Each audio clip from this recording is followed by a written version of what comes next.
Hey, Daisy, are you there? What do you think you're doing missing New Year's with the family? You should be at my parents' house with the rest of us. Happy New Year's to you too, Lily. I'm so sorry that I couldn't make it over to the house.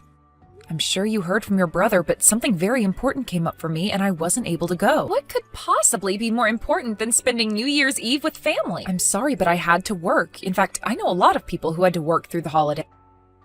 I know that some people have to work through the holidays, but why would someone who doesn't even have a college degree like you need to? What kind of job could you possibly have that wouldn't give you the day off today? I mean, I don't think my level of education matters. Lots of places stay open for the new year. But if you really want to know, I'm in charge of a big project in the office and I had some work I needed to get done on it. You really expect me to believe that you're in charge of anything? Why don't you just stop with all these excuses already and come back home? It really is just unacceptable that you're not here to help us celebrate right now. I really don't know why we always have to do things like this, Lily, especially after we've talked about this before. But I really don't like the way that you always harp on the fact that I didn't go to college. You always use that as a way to look down on me, and I really don't appreciate it. I mean, do you realize that I'm sending your parents, and by extension you, $1,500 a month? What are you talking about? I know that that money doesn't come from you. Obviously, that money that I use to pay for my school comes from my brother. How dare you even try to take credit for that? What's the matter with you? Are you serious? Is that really what you think? I know it, actually, and I know that you don't make enough to be sending that kind of money. So how about you just stop making all of these excuses and get over here already?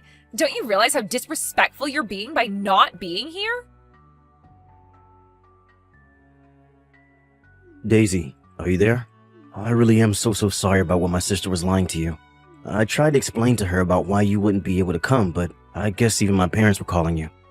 That's right. I actually wasn't able to get any work done thanks to them. You mean they were calling and messaging you that much? That's right. I finally had to mute both of them because my phone wouldn't stop going off. I'm sorry, but I really just don't want to talk about this until you get home. I understand, but still, I just wanted to say how sorry I am for my family. I really did try to make them understand, but nobody listened to what I had to say. Well, then you can't blame yourself for that. Besides, it was mostly just your sister making fun of me for not going to college. She was bragging about how everyone in your family went to such fancy colleges. And then was going on about how I'll never be able to find a good job with no degree. I really just don't get Lily sometimes. She just has such outdated views of people that don't seem to change no matter what. Honestly, it probably would have been best if I stayed at home with you and didn't bother coming here. Oh, what are you talking about? Of course you shouldn't have done that. Your parents love you very much, and I know that if you didn't go, it would hurt them a lot. I'm just sorry that your sister and I can't seem to get along no matter what I try. Well, I'm starting to reach the limits of patience with her as well. I mean, we make sure that you and I are there for every other family event. So, I don't get why she has to treat you this way for missing one little day, especially when you have work that you need to do. No, but well, I wish we could have been together today, but we're always so busy and our schedules never match up. I know, and even when we do have time off together, we always end up spending it visiting my family. I think I'll have to try talking to Lily one more time about this. She can't keep behaving this way and thinking that she can get away with it. Well, I really am grateful for how upset you're being on my account. In fact, that's really all I care about with all of this. Of course I'm mad about this. You're my wife, and my sister shouldn't be allowed to look down at you like this. Especially since you do so much for her by paying for her school. I've explained this to Lily over and over again, but she thinks I'm just making excuses for you. Well, I suppose she has it in her head that there's no way someone who doesn't have a college degree could send money like I do every month. But she also has no idea that I make over $100,000 a year. I know, and I have tried to tell my family the situation over and over again, but I think if they won't listen, then I'll have to tell them I'm never visiting home again. Because I don't want to be around so-called family if all they're going to do is either make fun of you or not stand up for you. Are you really sure that you want to do this? Of course I'm sure. If they're not going to change, then we need to do something. Besides, I want to be able to spend the time that we have off together. I'll talk to my work and try to arrange it so that I can take some time off and you and I can be together. If you're really sure about this, then I'll try and get my work done quickly too. Then hopefully we can match up these days that we'll take off together. Perfect. In fact, tomorrow, why don't I take you out for a nice New Year's date? What have you done? John just messaged me and said that he wasn't going to be coming over. He said that he was never going to be coming to visit home again. You mean he really did it? Oh, here I thought he might still go. But wow, well, at least I know that John really knows how to keep his word. What are you talking about? This is the worst. Do you have any idea how much this is going to crush my parents? My brother can't just cancel on us like this out of the blue. This is going to ruin the whole holiday. Well, I don't know why you're talking to me about this. It sounds like you should be talking to your brother. After all, did you even ask him why it is that he wouldn't be going this year? Of course I asked him why he was doing this to us. He told me it was because you don't like how I teased you about not going to college. And he said that you two already spend enough time out of the year visiting home. You did actually hear the reason, but I take it that wasn't enough to convince you? Do I seem convinced to you? My brother isn't going to be home this New Year's Eve because you don't like a little teasing. Well, it's not my fault that a failure like you married into a family full of so many accomplished people. You need to grow a thicker skin. You really just don't learn at all, do you? And I have no idea what John was talking about with coming home too often. We're a family. We should be together as much as possible. John doesn't live at home anymore, so it's only natural that he should be spending all of his time off coming to visit us here. And do you have any idea just how expensive it is having to travel to visit your parents so often in a single year? How much we spend on eating out and gifts and all that? By the time you account for a trip there and back for the two of us, airfare alone is usually around $1,500. And so what? Who cares about how much it costs to see family? That should be nothing, especially since John works for such a huge company. What do you mean by that? Wait a second. I know what's going on here. This is all a part of a plan of yours to prevent him from ever coming home again. You're mad that John is spending his money on visiting his family and not on you. That's why you're trying to keep him from visiting us. Well, I am not going to let you get away with this. You can mark my words. I really don't even know what to say to any of that. You think you can just use my brother for his money? Well, you've got another thing coming. I can tell you that much. He should have never married a woman like you. You're just trying to rob him blind. Wow, you have really taken this whole thing to another level. But I'll have you know that I was the one shelling out the money for all of the visits home. That's a lie, and we both know it. I know you could never manage to do something like that. You just keep calling John's money your money. But you didn't earn it, and so it's not yours. I won't let you keep leeching off my brother. You won't ever lay another finger on a penny of his again. You really think that I'm a parasite on your brother? Is that really how you see things? Of course! Who else would I be talking about? You didn't go to college, you only have a high school diploma, and yet you talk as though you're the one that pays for anything. You're nothing but my brother's gold-digging wife, and don't forget it, you won't get away with this. Okay, Lily, I really think that you need to calm down right now. In fact, I think that you might be confused about a lot of what goes on between your brother and I haven't gotten anything wrong at all, and I am not going to listen to your lies. I'm not lying when I say that I work very hard and contribute a lot to your parents and you. As for John not going to see you all this year, that was his own decision. I never asked him to do that at all. He came up with that all by himself. No, you're lying to me. You're always lying to me. I know that you're nothing but a gold digger. I'll never listen to the lies of a bottom feeder like you. But if you're not going to own up to the truth, I'll have to take matters into my own hands to save my brother. And just what are you trying to save him from? You, of course! I'm trying to save him from you, and I'll do that by convincing him to divorce you. I'll make him see that you're nothing but a leech and convince him to leave you far behind where you can't take advantage of him anymore. Okay, Lily, now this is really just getting to be ridiculous. I know that I've got you scared now. You can't even defend yourself. And soon you'll have nowhere to run and nowhere to hide. After all, I know that the town hall accepts divorce paperwork year-round with no days off. Wait a second. What do you mean? How are you supposed to divorce John and I? Oh, you poor stupid little thing. You see, I already sent out the divorce papers 35 minutes ago. You and my brother are already done. It's only a matter of time before he realizes that he doesn't need you anymore. Hold on a second, are you serious? Of course I'm serious. And now that you know that you and my brother are no longer married, I want you to pack up your things and leave. After all, I don't care where you end up since I get all the money I need from my brother anyways. You've always been a dead weight around here. Okay then, but I guess this means I'll stop paying for your schooling. What are you talking about? I'm talking about how I'm really at my limit with you, Lily. You keep making fun of me and disrespecting me. And now you're even saying that you've submitted paperwork to divorce me from your brother? I just don't see why I should show you any more patience after all of this. Oh, please. And what could someone like you even do, huh? I know it's my brother who sends my parents and I money. You can't threaten me with that. Especially since you and my brother are divorced now, remember? So now there's really nothing you can do. You really need to learn to stop getting so far ahead of yourself. I'll have you know that I already told John about what you've done, and he's talking to the county courthouse right now. Then he's coming back home. Wait, what? What do you mean? I mean that I really don't think you have any idea at all just how lucky you are. Not just you, but your parents as well. But all that is going to come to an end. And I don't care how much you cry to me about it. Nothing is going to change my mind. You can't do this to me. It's not fair. I had no idea that you were the one sending my family money this whole time. But it's already been a week since we normally get the money, and it still hasn't come. You have to send us the money right away. What do you think you're doing talking to me like this, Lily? Better yet, why are you coming to me about this when it's been John sending you the money? You should go and talk to your brother about this, not me. I tried. I messaged him and he told me that he was never ever sending us money in the first place. He told me that this whole time it was you sending us the money. Oh, really?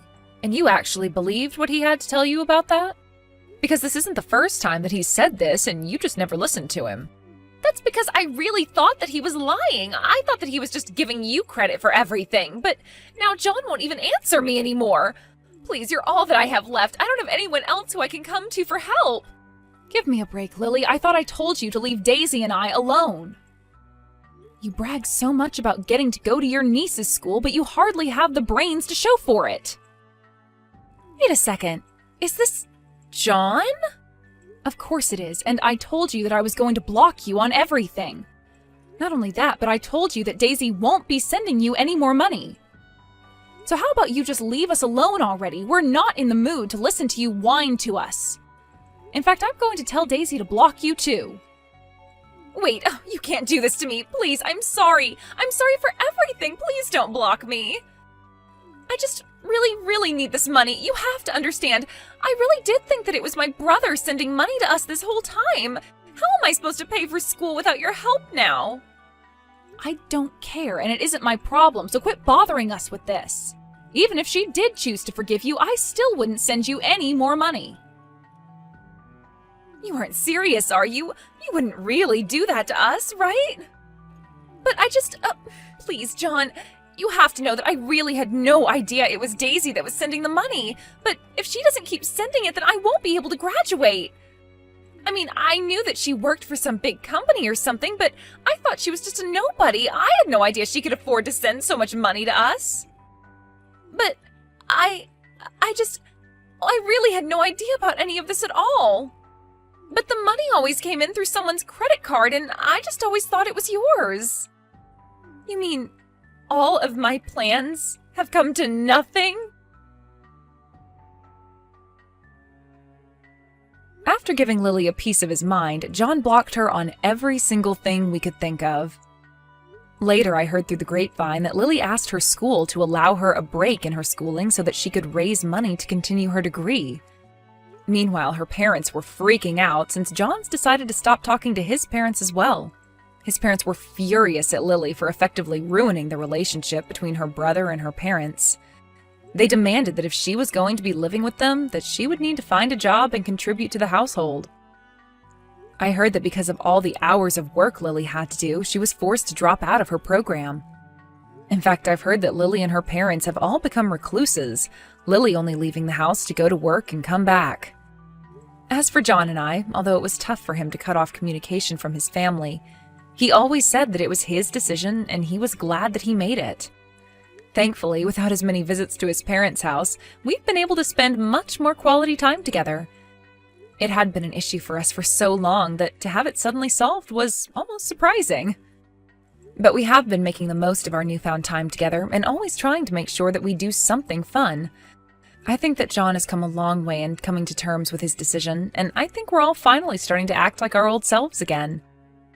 And having the extra money from not doing as much traveling and sending money doesn't hurt either.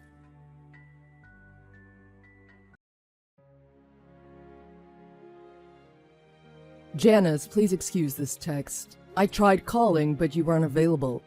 On my way to work, I witnessed a terrible accident at an intersection. A little girl was involved in the accident, and I'm here with her, so I'm really sorry, but I'll be a little late. Which intersection? The one near 14th Street, Union Square Station. Oh, that's not so far. If you run, you can make it to work on time. I'm sorry if I was unclear, so allow me to try explain this again. A little girl has been injured, and I'm waiting with her. Let me try to explain it to you, Simon. Have you called an ambulance? If you have, you're free to leave. There is nothing more you can do for her, so there's no reason for you to stay with her. If you run, you can still make it to work on time. Punctuality is very important.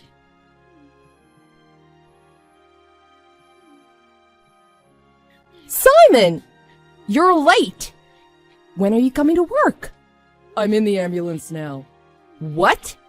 Why are you in the ambulance? The little girl's mother is at work and can't come right away. I don't understand.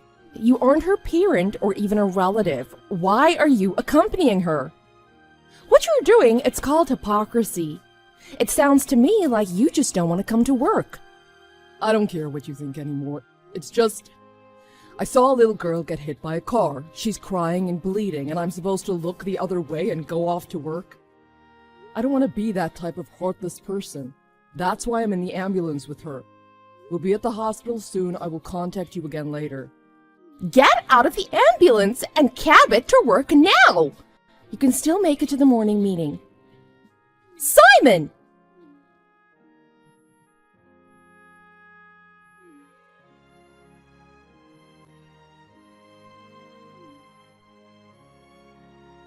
You know that talking on cell phones is forbidden at the hospital. Are you testing me? I am your supervisor. You answer to me. That includes answering my calls wherever you are. It's not like you're a child. You're going to be 30 soon. Grow up!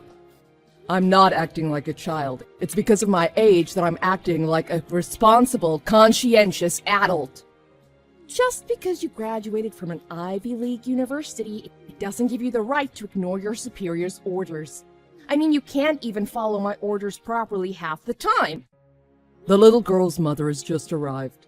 I'll head to the company then. Sorry for any inconvenience that I may have caused. Even if you head over here now, you won't be here in time for the morning meeting. Think about how your selfish actions have troubled me and your colleagues. I'm going to deduct half a day from your PTO for your tardiness. And the cab fare from the hospital, the company will not cover it, so pay for it yourself.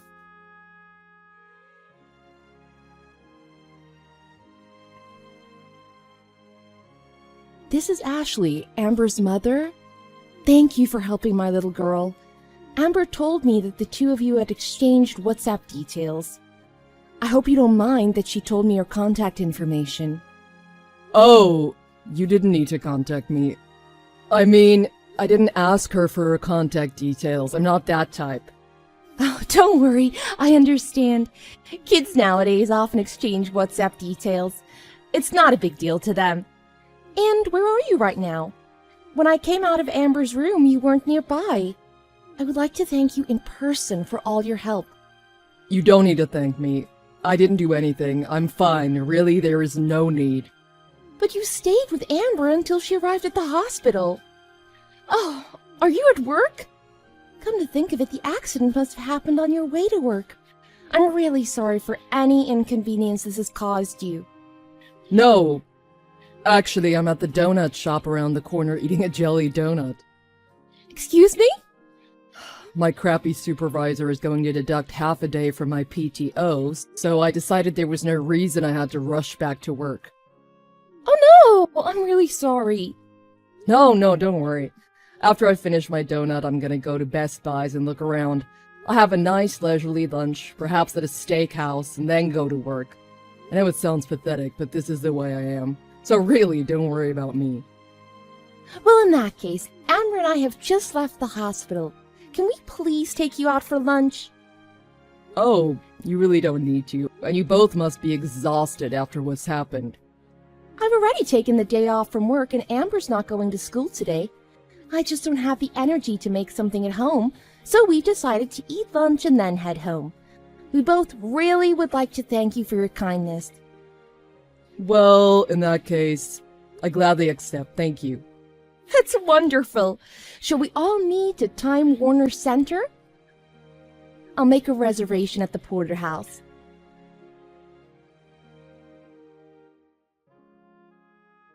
Simon, where are you? It's past 11. Huh? I thought you were giving me the morning off. You're deducting it from my PTO, right? I don't believe it. Is that head of yours working? I don't understand. I told you that your actions have troubled your colleagues and me, right? So shouldn't you show some remorse, like coming to work as soon as you can? You are planning on apologizing to your colleagues who had to cover for you, right? I'm sorry, I will apologize to the people I troubled, but I don't know if that needs to be done during working hours.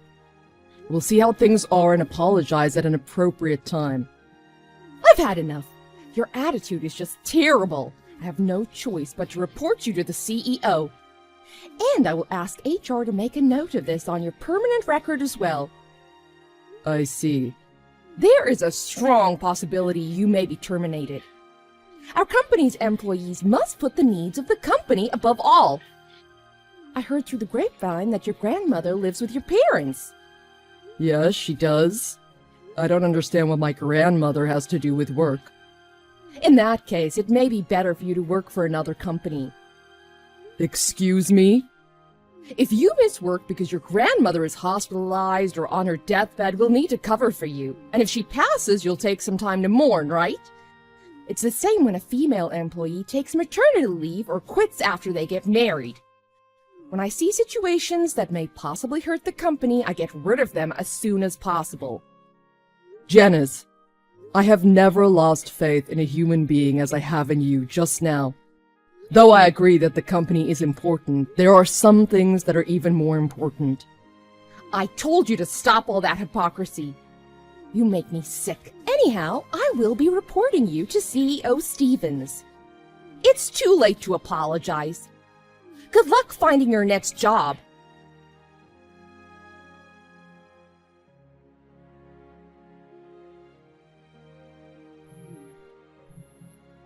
Simon! Please answer your phone. Is something the matter? It's Sunday, my day off. Though you are my supervisor, I don't think I'm obligated to talk to you on my day off. Fine, then let's do this by text. What did you say to CEO Stevens? What do you mean? He just called me and gave me a verbal warning. He said I had made a false report against you. Why am I in trouble because of you? What did you say to him? Oh, I won't forget this, Simon. I'm going to convince the company to fire you. Oh, I know all about that. Actually, I'm at CEO Stevens' house right now. Excuse me? Remember how I helped that little girl who got hit by a car at the intersection? That little girl, her name is Amber. Her school insisted on presenting a certificate of gratitude at their school assembly. What? CEO Stevens and I will be attending the assembly together next Monday. Hold your horses, huh? What's going on? Simon, explain yourself. I apologize. I was just talking to CEO Stevens about your report. But Janice, I don't know why you would report me as a compulsive liar who lied about the accident to cover up oversleeping that day. You wrote that I was a heartless man who didn't care about people's misfortune and used them to my own advantage.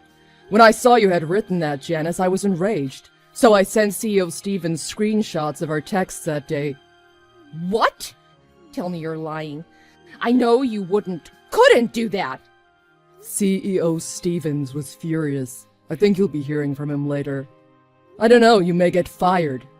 Anyhow, he said I can go home now, so I'm going home. He just called me, but I ignored it. We haven't finished our conversation, Simon.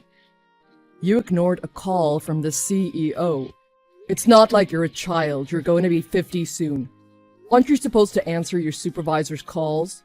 Wherever you are? Stop fooling around, Simon. I've decided to forgive you for your attitude, so call CEO Stevens. What am I supposed to say to him? What do you think? I apologize for having a bad attitude at work. Tell him that! This whole situation was created by your bad attitude. It's not my fault I misunderstood what happened that day. Huh? There's no way I'm telling him that. Don't say no way and just do it. Can't believe a slacker like you gets honored by a school, but a hard worker like me is on the chopping block. I've done so much for the company. CEO Stevens told me that trust is really important in business. It's important for us to be compassionate, and when in trouble we must seek the compassionate choice, which is why he was so proud of my actions that day. Do you know how happy I was to hear him say that? What's that? Do you mean if I'm fired, you won't feel any responsibility? Not one little bit. It has nothing to do with me. Fine. In that case, I apologize. So call CEO Stevens. Excuse me? I apologize for the comments I made. So call CEO Stevens to smooth things over. Sorry, but no can do. What? I thought you had no issues with that being a hypocrite. I'm your supervisor. I've done so much for you over the years. Can't you do this one little favor for me? I may be a hypocrite, but I won't switch sides for just anyone. I don't want to use any leeway I may have with CEO Stevens on you. What the?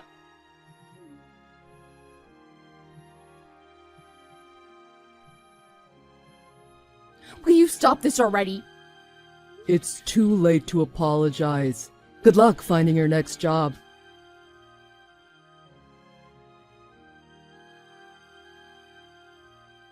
HR investigated Janice's work performance and found many instances of how she'd harassed her subordinates.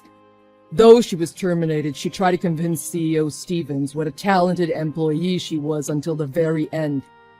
CEO Stevens told her no matter how talented she was, without compassion she was worthless. She left the company defeated. Also, the girl from the accident, Amber, and her mother Ashley, for some reason, the three of us go out for dinner from time to time. The other day, Amber told me in confidence that she didn't mind if I became her new father. But Ashley's so beautiful, I'm sure she's not interested in someone like me. Anyhow, I'm so happy I'm able to lead a life of compassion without any stress or hypocrisy.